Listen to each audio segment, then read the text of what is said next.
सब सखियां अपने घर के दूध दही मक्खन आदि बेकवे के काजे यमुना पार गई हैं। और यमुना पार जब गई तो वहां आज कोई खरीदवे वारो नहीं मिलो। ऐसी बारिश है रही होगी, सुनसान पड़ो होगा देखो पार, ऐसी कोई मिलो नहीं। खूब दूर दूर तक घूम आई। और आज एक और लीला भई कि किशोरी जी संग गई हैं। श्री जी हमेशा साथ ना है जामे। श्री जी को आवश्यकता ही नहीं है दान करवे की, उनके घर तो भैया राजा की लाली हैं, लेकिन कभी कभी सखियन के साथ सुख लेवे के काजे। और सबसे बड़ी बात, श्याम सुंदर मिलेंगे या हमारे श्री जी जामे। तो जब भी श्री जी जामे तो सखियन को एक चिंता बनी रहे कि कैसे वो करके दही बिके नहीं बिके, शाम एवे ते पहले जल्दी आनो है लौट करके। श्री जी साथ में है। आज श्री जी साथ में गए, यमुना पल्ली पार दही बेकवे के काजे। खूब डोल लिए लेकिन दही नहीं बिको। ऐसे ही शाम घटा छान लगी सब जगह से। ललिता विशाखा बोली भैया आप दही तो बिको नहीं है, दूध घी आदि सब हमारो रह गए हो, अब चलो वापस चलें, शाम है रही है और कीर्ति मैया ब्रजभानु बाबा बहुत डांटेंगे, जल्दी चलो। वापस जाने के लिए तैयार भये। जैसे ही जमुना जी के तट पर आए तो या तट पे तो सुनसान हो ही हो, पल्ले तट पे भी कोई नाविक नहीं, कोई मल्हा नहीं, नाव चलावे वारो। एक सुंदर सेज पर बिठा दिए और बिठा करके श्री जी को बोले आप प्रतीक्षा करो, हम देख के हमें कोई नाव मिल जाए तो। ललिता विशाखा दूर दूर तक देखें कहीं कोई नाविक नहीं मिले, इतनी चिंता। तत्सुखे सुखित्व। ठाकुर जी के रोंगटे खड़े हैं लगे। ठाकुर जी बोले श्री जी को कोई आवश्यकता है? इतने में ठाकुर जी ने नेत्र बंद करके देखो तो कहा पायो कि पल्ली पार श्यामाजू बैठी हैं बड़ी निराश हताश, और सब सखियां ढूंढ रही हैं कोई नाविक मिल जाए तो नदी पार करें, जमुना जी पार करें। इतने में ही ठाकुर जी ने अपनी छोटी सी नाव निकाली। वो कितनी बड़ी नाव होगी कि बस लाला और लाडली जी बैठ सकें, इतनी बड़ी नाव है, छोटी सी। और छोटी सी नाव लेकर के मत वाले ठाकुर जी कूद पड़े जमुना जी में, और महाराज नाचते गाते भय चला रहे हैं अपनी नाव। जग नैया हमार, नैया में हम हैं और हम में संसार। कितनी बड़ी बात है। ठाकुर जी कह रहे हैं नैया में हम हैं और हम में संसार। ठाकुर जी में उधर में ही सारा संसार है। नैया लेकर के ठाकुर जी मचल मचल करके कभी इधर को झुके इधर को झुके, कभी पतवार उठा के नाचन लगे, कभी कान पे हाथ धर के जोर जोरते गावे। ऐसी शाम घटा हो रही थी, बिल्कुल यही मौसम था। और मैंने आपको एक बात कही ना कि ये जो वर्ण है ना, यही वर्ण है श्री कृष्ण का। ठाकुर जी नाव लेकर के, अब जमुना जी को भी जल श्याम, ऊपर भी श्याम और मध्य में नाव चला रहे भी श्याम। ललिता विशाखा ने जैसी देखी और एक नाव आ रही है छोटी सी सामने से, चला कौन रहे हो है ये दिख नहीं रहे हो। और दूसरे ऊपर से ठाकुर जी ने एक रूप बदल के और आए अपनों। आज ने एक अलग सो ठाकुर जी रूप बदल बदल के छद्म वेश धारण करके आते हैं श्री जी से मिलने। एक तो शाम ऊपर से रूप बदले तो पता नहीं चल रही है। दूर से सब सखी ने देखी और दूर से ही बुलाने लगी, ओ मलाके, ओ नाबारे इतकुआ। ठाकुर जी नाच रहे थे, जोर जोर से चिल्लाई, अरे सुनना रोका नहीं, जल्दी सुन ले, ओ मलाके इतकुआ। ठाकुर जी बोले हम नंद के छोरा, हमको मलाको कौन बोल रहा है? मलाको समझे? मल्हा बोलते हैं जो नाव चलाते हैं, उनका मतलब वाको बेटा। जी बोले मोए कौन ने कही मल्हा को? मैं नंद जी को छोरा ब्रजराज कुंवर कन्हैया और मुझको मल्हा को बोल ले। ठाकुर जी बोले तू मल्हा की। ललिता विशाखा बोली जे का बोल लो भैया, अरे नाव ले जाए यहाँ पे, हमें पार कराए दे।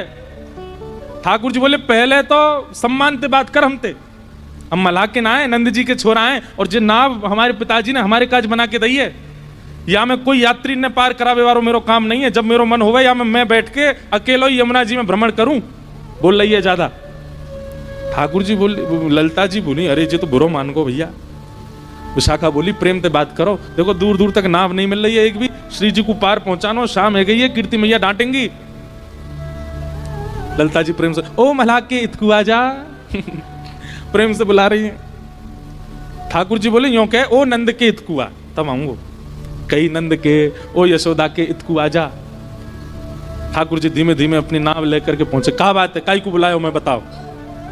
बोले भैया हम सब सखी दही बेकवे के काजी आई हैं और हमारी तो चिंता नहीं है, हम तो कैसे पहुंच जाती, थोड़ी प्रतीक्षा कर लेती, पर हमारे साथ में कीर्ति किशोरी वृषभानु जी की लाली श्री राधा रानी नाम सुनते ही आंख खुल गई, कान खड़े हो गए, उठ बैठे। बरसाने वाले वो भानु बाबा की लाली? बोले हाँ। कहाँ है? पीछे बैठी हैं। हाँ तो उन्हें भेज दो, उन्हें बैठा दो, ले जाऊंगा, पार कर दूंगा उन्हें। ललता विशाखा बोली हम 8 और हैं संग में। ठाकुर जी बोले मेरी नैया देखी तुमने? नेक्सी सी, या मैं बैठा हूं बच्ची कुछ जगह में, वो किशोरी जी बैठ जाएंगी, तुम्हें कहां बैठाऊंगा? ऐसी धाम धुल्ला सी मोटी मोटी डूब जाएगी मेरी नाव। ललता विशाखा बोली एक तो तमीज से बात करम थे। बोले जैसा रूप तुम्हारा वैसे तो बोलूंगा। विशाखा जी बोली ललिता को किनारे ले जाके, बोले देख नाव तो छोटी है याकी, या मैं इतनी तो आना पाएंगी, लेकिन तुम कैसे करके श्री जी को या में बैठाओ, और जैसे ही आकी नाव आगे बढ़ेगी दौड़ के हम चढ़ जाएंगे, फिर बीच में आ जाएगी नाव, फिर कहां उतारेगो, और नेक दूर जाके यही धक्का दे देंगे, हम ले जाएंगे नाव। ललिता बोली नहीं ऐसा तो नहीं करेंगे, पर हाँ कूद जरूर जाएंगे नाव में, हम लटक जाएंगे सबरी। ललिता विशाखा बोली अच्छा नहीं ठाड़ो रहे, हम आ रही हैं श्री जी को लेके। श्री जी के पास गई, हे किशोरी जी एक छोटी सी नाव मिल गई है, नाव चलावे वारो ने बोले ज्यादा है, ने थोड़ा सा बाकू सहन करना पड़ेगा पल्ली पार तक, लेकिन अभी और कोई चारो नहीं है, छोटी सी नाव है, आपको नेक श्रम होएगा, आप वहां में बैठ जाइयो, वो जैसे नाव लेके नेक भीतर जाएगा पीछे तो हम कूद पड़ेंगे। श्री जी बोली कूद जरूर जाइयो, कहीं पता चलिए अकेलो ही मुँह लेगो कहीं पे, फिर क्या होएगा? उन्हें आप वहां की चिंता मत करो, हम आ जाएंगे। आहा जैसी किशोरी जी आई, ठाकुर जी तो ऐसे शर्मान लगे जैसे कोई रिश्ता वारे आ गए हों। विशाखा जी बोली देख कितनो इतरा रहो, देख या कि मोह देख कैसो हंस रहो नीची नजर कर करके। किशोरी जी जैसे ही आई, किशोरी जी बोली मोह तो या के हाव भाव बढ़िया लगना रे, ये भैया नाविक है कि कोई रिश्तेदार है, देखो कैसे शर्मा रहा है। बोले नेक सहेले हो, अभी कोई और उपचार तो है नहीं, बैठ जाओ नेक नाव। किशोरी जी जैसे ही आने लगी नाव की ओर, ठाकुर रुको रुको रुको रुको, छोटी सी मेरी नाव है, मैं ऐसे यहां में चढ़न नहीं दूंगा, पहले पाम दूंगा आपके। ललिता विशाखा बोली हम धो देंगे। बोले नहीं मुझ कोई पे भरोसा नहीं, मैं दूंगा। अरे भैया ये भानु जी की लाली हैं, इनकी आज तक हमने चर्चा ही सुनी है, ये मेरी नाव में बैठेंगी, पहले मैं इनके पाम धोऊंगा, पाम साफ करूंगा, बिल्कुल स्वच्छ जब हो जाएंगे तभी नाव में बैठ। ललिता जी बोली स्पर्श करवे की सोचियो भी मत। ठाकुर जी ने तुरंत पतवार उठाई अपनी नाव में, ठीक है तो फिर आती रही हूं, मैं जा रहा हूं। विशाखा बोली नेक रुक जा यार, अभी मत बोले ऐसे यार, बुला ले यहीं पे। अच्छा आजा आजा, धोले धोले धोले पाम धोले। ठाकुर जी फिर से नाव लेके आए, उतर करके आए, एक गड्ढा किया और वहां में किशोरी जी के चरण पधरा दिए। बोली अब यहीं खड़ी रही हूं, मैं पाम धो लूं। ठाकुर जी अंजलि में जल भर के लावे और किशोरी जी के चरणन में डालें, अपने कोमल हस्त कमल से उनके चरणन को धो रहे हैं। ललिता जी कह रही हैं धीरे धीरे, जोड़ते नहीं। बोले मोह मत सिखा, चरण धो रहे हैं। किशोरी जी थोड़ी सी ऐसे डगमगा रही हैं, एक पांव रखो है गड्ढा में, दूसरा ऊपर है। तो ठाकुर जी बोले अरे ऐसे हिलका करो, तुरंत हाथ पकड़ के अपने सिर पर यहां पकड़ो।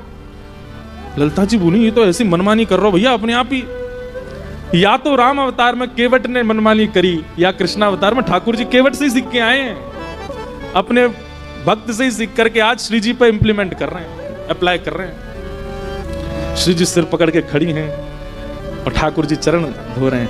हाँ हाँ धन धन राधिका के चरण, धन धन राधिका के चरण, धन धन राधिका के चरण। सब लोग गाओ।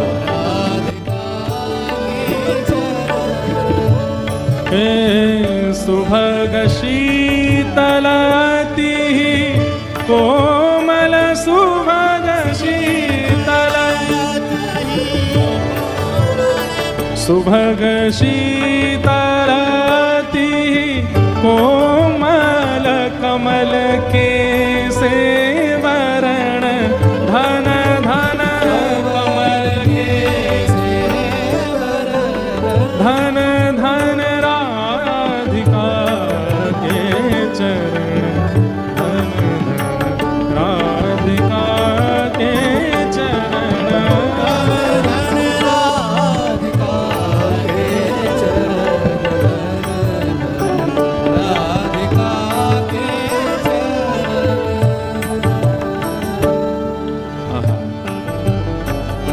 नंदसुत मनमोदकारी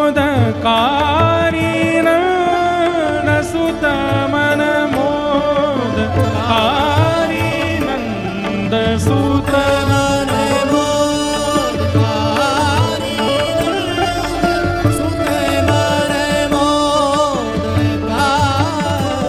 विरह सागर